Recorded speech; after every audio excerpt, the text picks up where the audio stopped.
Shalom, salam sejahtera untuk kita semuanya. Bertemu kembali bersama dengan saya, Pendeta Daniel Siswanto. Kita akan belajar sekolah sahabat kita. Kita sudah tiba di pelajaran ke-9 dengan judul Untuk Melayani dan Menyelamatkan. Namun sebelumnya, mari kita tunduk kepala dan berdoa. Bapa di sorga, sementara kami akan belajar firman Tuhan melalui pelajaran sekolah sahabat ini. Berkati kami dengan hikmat akal budi Roh Kudus dari Tuhan, agar kami mampu memahami dan mengerti akan pelajaran ini. Terima kasih ya Tuhan, dalam nama Yesus kami berdoa. Amin. Saudara-saudaraku yang kasih Tuhan, pelajaran ke-9 dengan judul Untuk Melayani dan Menyelamatkan. Ayat hafalannya terdapat di dalam Yesaya 42 ayat 1. Lihat, itu hambaku yang kupegang, orang pilihanku, yang kepadanya aku berkenan. Aku telah menaruh rohku ke atasnya, supaya ia menyatakan hukum kepada bangsa-bangsa. Saudara-saudara, banyak orang ingin mengikuti jejak langkah Yesus dengan cara pergi ke Israel untuk mengunjungi, berdoa, dan bahkan beribadah di tempat-tempat yang Yesus pernah kunjungi. Lalu, ia melihat bagaimana kondisi pada saat itu. Dengan kunjungannya, berharap memperoleh pengetahuan yang lebih baik. Tempat-tempat itu bisa di tepi danau, di bukit, di padang, di daerah Nazaret, Kapernaum, Betania, dan lain sebagainya. Namun itu bukanlah yang Yesus minta untuk kita bisa menemukan dan mengalami jejak langkah hidup Yesus. Yesus ingin kita menemukan jejak langkahnya di tempat-tempat orang sakit berbaring, di penjara, lorong-lorong kumuh, di kota besar, ataupun sementara mereka membutuhkan pertolongan kita. Dalam berbuat demikian, maka umatnya akan berjalan dan mengalami jejak langkah Yesus. Inilah yang dimaksudkan di dalam Matius pasal 25 ayat 31 sampai dengan 46. Apa yang dilakukan kepada orang berkekurangan dan membutuhkan sama dengan melakukannya kepada Yesus. Siapakah dia dan apakah yang dia lakukan agar kita bisa mengikuti jejaknya. Di dalam hari Minggu, Yesaya 41 tentang bangsa hamba. Ada dua jenis referensi kepada hamba-hamba Allah yang dinyatakan dalam Yesaya 41 sampai dengan 53. Siapakah hamba yang dimaksudkan di dalam ayat-ayat tersebut? Yang pertama, seorang hamba yang diberi nama Israel atau Yakub. Yesaya 41 ayat 8, Yesaya 44 ayat 1 sampai dengan 2, demikian juga Yesaya 44 ayat 21, Yesaya 45 ayat 4, dan Yesaya 48 ayat 20. Nah, saat itu Allah berbicara kepada Israel atau Yakub. Dia mewakili bangsa yang lahir daripadanya. Penebusan bagi hamba Tuhan Yakub, dalam tanda petik, telah diselesaikan pada saat dia hendak keluar dari Babel. Yesaya 48 ayat 20. Hamba di sini adalah bangsa Israel. Yang kedua, hamba yang tidak disebutkan namanya. Tertulis di dalam Yesaya 42 ayat 1, Yesaya 50 ayat 10, Yesaya 52 ayat 13, Yesaya 53 ayat 11. Ketika pertama kali disebutkan identitasnya, tidak segera terlihat. Namun, penjelasan selanjutnya menunjukkan bahwa hamba yang dimaksud adalah individu yang memulihkan suku-suku Israel. Yesaya 49 ayat 5 sampai dengan 6. Dan berkorban dengan menyerahkan nyawanya bagi orang berdosa. Yesaya 52 ayat 13 sampai dengan 53 ayat 12. Hamba di sini jelas menunjuk kepada Yesus Kristus. Menurut Alec Moyer, penulis buku An Introduction and Commentary, Tyndale Old Testament Commentaries, bahwa ada 4 ciri hamba Tuhan dalam Yesaya 41 ayat 8 yang menunjuk kepada Israel atau Yakub. Pertama, ia adalah pilihan ilahi. Yesaya 41 ayat 8b. 2. Hubungan itu dimulai dengan Abraham yang disebut sebagai sahabat Allah. Yang ketiga, ayat dalam kitab Yesaya tersebut memberitahukan kepada kita bahwa perpanjangan perjanjian kepada keturunan Abraham masih berlaku. Bahwa Tuhan adalah Allah kita dan bahwa Ia tidak menolak kita. Dan yang keempat, dalam memilih dan memanggil Abraham, Tuhan menunjukkan bahwa kuasanya meluas sampai ke ujung bumi. Dan dalam semuanya ini, tidak ada fungsi apapun yang dapat dilakukan hamba. Ini hanyalah menunjukkan bahwa Israel memiliki status yang terhormat. Saudara-saudaraku yang kasih Tuhan, apakah peran hamba secara bangsa? Yesaya 41 ayat 8 sampai dengan 10. Peran yang sangat mendasar dari bangsa Israel adalah mempercayai bahwa Allah yang benar akan menyelamatkan mereka. Dan yang kedua, peran yang harus dilakukan oleh bangsa itu adalah membuang perilaku bodoh dalam mempercayai ilah-ilah lain seperti yang dilakukan oleh Ahaz terhadap patung-patung yang diadopsi dari bangsa-bangsa lain. Inilah peran daripada seorang hamba secara bangsa di Israel. Di dalam Yesaya 41 ayat 14, firman Tuhan berkata, "Janganlah takut, hai si cacing Yakub, hai si ulat Israel, akulah yang menolong engkau. Demikianlah firman Tuhan, dan yang menebus engkau, ialah yang Maha Kudus, Allah Israel." Di pelajaran hari Senin, seorang hamba tanpa nama.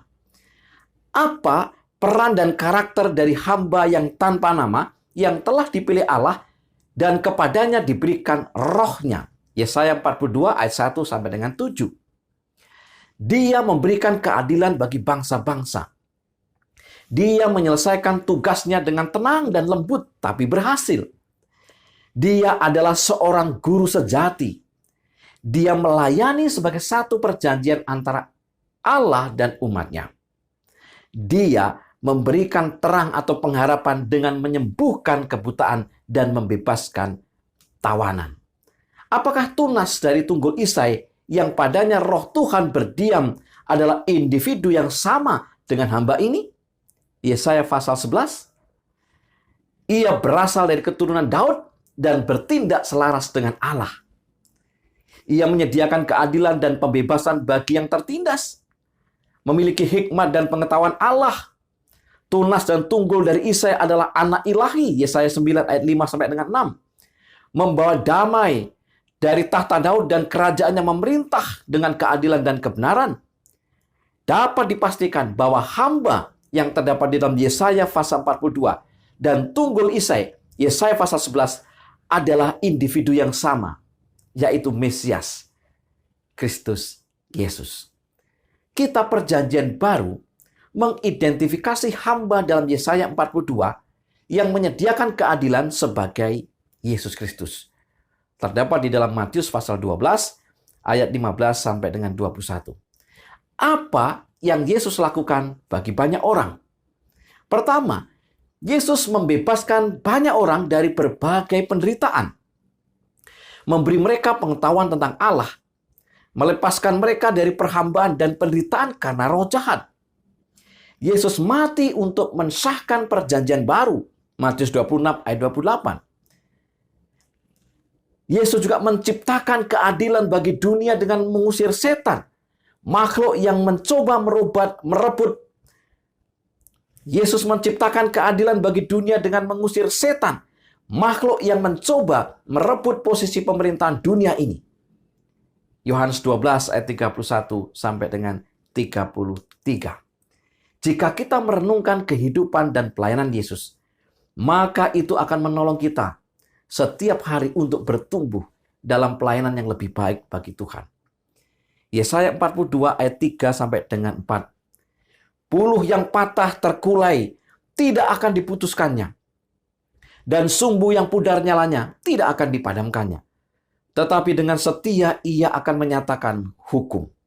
Ia sendiri tidak akan menjadi pudar dan tidak akan patah terkulai sampai ia menegakkan hukum di bumi. Segala pulau mengharapkan pengajarannya. Di pelajaran hari Selasa, Mesias orang Persia, Yesaya 44 ayat 26 sampai dengan Yesaya 45 ayat yang ke-7. Mengapa akurasi dari nubuatan Yesaya tentang Kores tidak dapat diperdebatkan? Yesaya 44 ayat 26 sampai dengan Yesaya 45 ayat 7. Yang pertama, Yesaya memulai pelayanan dari tahun 745 sebelum Masehi sampai 685 sebelum Masehi. Ia menubuatkan datangnya penakluk dari timur dan dari utara. Yesaya 41 ayat 2, ayat 3, ayat 25. Nubuat ini menjadi kabar baik bagi Yerusalem. Yesaya 41 ayat 27. Nah, 150 tahun sebelumnya, Yesaya telah menubuatkan Kores dengan menyebut namanya dan menjelaskan aktivitasnya. Dia datang ke Babel dari arah utara dan timur serta menaklukkannya pada tahun 539 sebelum Masehi. Dia melayani Allah saat ia membebaskan bangsa Yahudi dari pembuangan di Babel. Dia mengizinkan pembangunan kembali bait suci di Yerusalem. Dia mengizinkan pembangunan kembali bait suci di Yerusalem. Esra pasal 1. Tindakan Kores ini dibuktikan dengan beberapa sumber kuno termasuk sejarah Babel. Laporan ditulis dalam silinder Kores dan Alkitab 2 Tawarik 36 ayat 22 sampai dengan 23. Esra pasal 1, Daniel pasal 5, pasal 6 ayat 28 dan pasal 10 ayat yang pertama. Semua catatan ini memberikan bukti bahwa Alkitab sungguh benar adanya. Dan para nabi benar-benar mendapat inspirasi dari Roh Kudus sehingga dapat mengetahui masa depan. Mengapa Allah memanggil Kores dengan sebutan yang kuurapi? Yesaya 45 ayat 1. Kata Ibrani untuk diurapi menunjuk kepada kata Mesias di dalam perjanjian lama. Kata ini menunjukkan pada imam yang diurapi. Imamat pasal 4 ayat 3, ayat 5, ayat 16, Imamat 6 ayat 22. Raja Israel yang diurapi. 1 Samuel 16 ayat 6, pasal 24 ayat 6 dan ayat 10. Atau Mesias, yaitu seorang raja dan pembebas yang ideal dari keturunan Daud. Mazmur pasal 2 ayat 2, Daniel 9 ayat 25 sampai dengan 26. Dari sudut pandang Yesaya, Kores adalah raja di masa depan. Diutus oleh Allah untuk membebaskan umatnya. Dia adalah Mesias yang unik sebab dia bukan dari bangsa Israel. Namun dia melakukan beberapa perkara yang dilakukan oleh Mesias, seperti menaklukkan musuh-musuh Allah dan membebaskan umatnya yang tertawan. Namun tentu Kores tidak dapat disamakan dengan Mesias yang asli, yaitu Yesus Kristus. Allah mengetahui masa depan. Tidak ada yang tersembunyi bagi dia. Ia mengetahui awal dan akhir segala peristiwa. Dia telah memberitahukan kepada kita bagaimana akhir dari sejarah dunia ini dan awal dunia baru.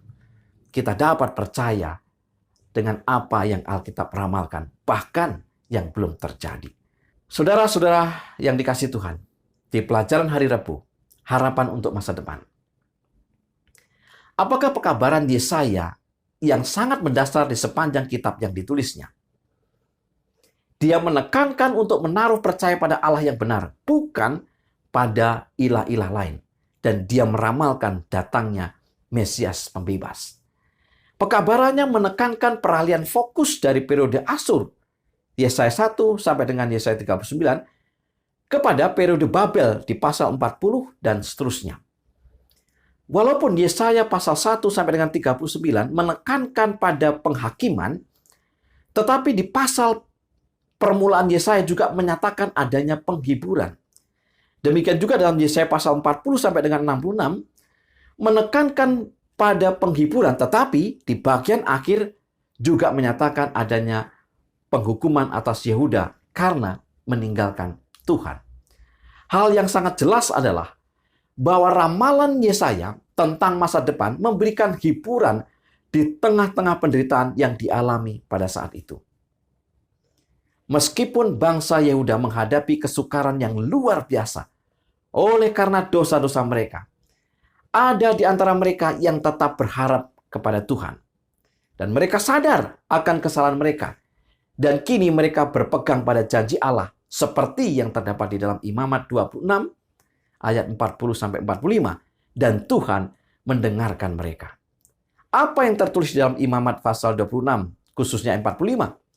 Untuk keselamatan mereka, aku akan mengingat perjanjian dengan orang-orang dahulu yang kubawa keluar dari tanah Mesir di depan mata bangsa-bangsa lain, supaya aku menjadi Allah mereka. Akulah Tuhan. Di pelajaran hari Kamis, hamba yang merasakan dan menderita. Yesaya pasal 49 ayat 1 sampai dengan 12. Siapakah hamba Allah yang dimaksudkan dalam Yesaya pasal 49 ayat 1 sampai dengan 12 dan Yesaya pasal 42? Dia adalah yang dipanggil Allah dan yang diberinya nama sebelum ia lahir. Dia yang mulutnya seperti pedang. Dia yang dalam hidupnya memuliakan Allah. Dia yang digunakan Allah untuk membawa kembali bangsa Israel kepada Tuhan. Dia yang menjadi terang keselamatan kepada seluruh dunia. Dia menjadi sebuah perjanjian. Dia yang membebaskan tawanan. Dia sesungguhnya adalah Mesias yang dijanjikan. Kitab Perjanjian Baru menemukan ciri dari hamba itu adalah Mesias, yaitu Yesus Kristus. Matius pasal 1 ayat 21, Yohanes 8 ayat 12, Yohanes 9 ayat 5, Yohanes 17 ayat 1 sampai dengan 5, Wahyu 1 ayat 16, Wahyu 2 ayat 16, Wahyu 19 ayat 15. Itulah gambaran tentang hamba Allah yang dimaksudkan di dalam kitab Yesaya pasal 49. Jika hamba ini adalah Mesias, mengapa Allah memanggil dia Israel dalam Yesaya 49 ayat 3? Hamba dalam Yesaya 41 ayat 8 memang menunjuk kepada Israel atau Yakub sebagai bangsa. Tetapi dalam Yesaya 49 ayat yang ketiga, hamba yang juga disebut Israel di sini adalah menunjuk pada individu yang mengembalikan bangsa itu kepada Allah. Yesaya 49 ayat 5. Jadi, tidak mungkin menunjuk kepada Israel sebagai bangsa. Penggunaan kata Israel di Yesaya 49 ayat 3 sebagai hamba secara individu merupakan perwujudan yang ideal atau yang mewakili bangsa itu di masa di mana kegagalan mereka telah menyebabkan penggunaan nama Israel menjadi sebuah kompromi. Yesaya 48 ayat 1. Di mana hamba sebagai individu ini tidak pernah gagal seperti mereka sebagai suatu bangsa. Apakah yang dialami hamba Allah ini? Yesaya 49 ayat 4 dan 7. Ia mengalami kesulitan dan penderitaan dalam tugas yang dijalaninya. Di dalam Yesaya 49 ayat 4 dikatakan, aku telah bersusah-susah dengan percuma dan telah menghabiskan kekuatanku dengan sia-sia dan tak berguna. Kitab Daniel 9 ayat 26 menyebutkan akan disingkirkan seorang yang telah diurapi, padahal tidak ada salahnya apa-apa. Namun demikian imannya tetap teguh. Hakku terjamin pada Tuhan dan upahku pada Allahku. Yang kedua, hamba itu sangat dihina, dijijikkan bangsa-bangsa, hamba penguasa-penguasa. Namun Tuhan berkata kepada hamba itu bahwa melalui dia, raja-raja akan melihat perbuatanku. Lalu langit memberi hormat dan pembesar-pembesar akan sujud menyembah. Oleh karena Tuhan yang setia, oleh karena yang Maha Kudus Allah Israel yang memilih engkau. Saudara-saudaraku yang dikasihi Tuhan, Yesus mengalami derita dari awal hingga akhir pelayanannya di bumi ini. Namun ia tetap setia. Tidak peduli apa yang terjadi di sekelilingnya. Hendaklah kita setia sampai akhir, sampai kedatangan Tuhan, sama seperti apa yang telah dipraktekkan oleh Yesus. Sebagai kesimpulan pelajaran sekolah sahabat kita, yang pertama, Tuhan menjanjikan penebusan kepada manusia. Oleh sebab itu, Tuhan menyiapkan pembebas untuk membawa pembebasan bagi manusia.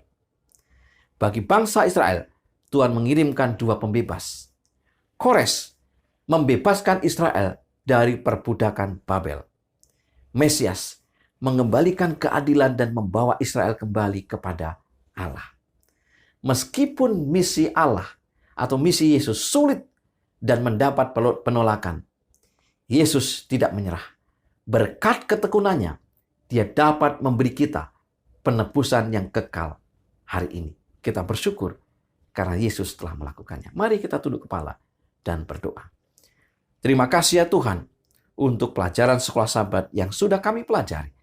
Bila mana kami kurang mengerti, biarlah kami memohon dengan kerendahan hati kami, agar Roh Kudus Tuhan, Engkau curahkan, Engkau meteraikan, dan memberikan pengertian kepada pikiran kami.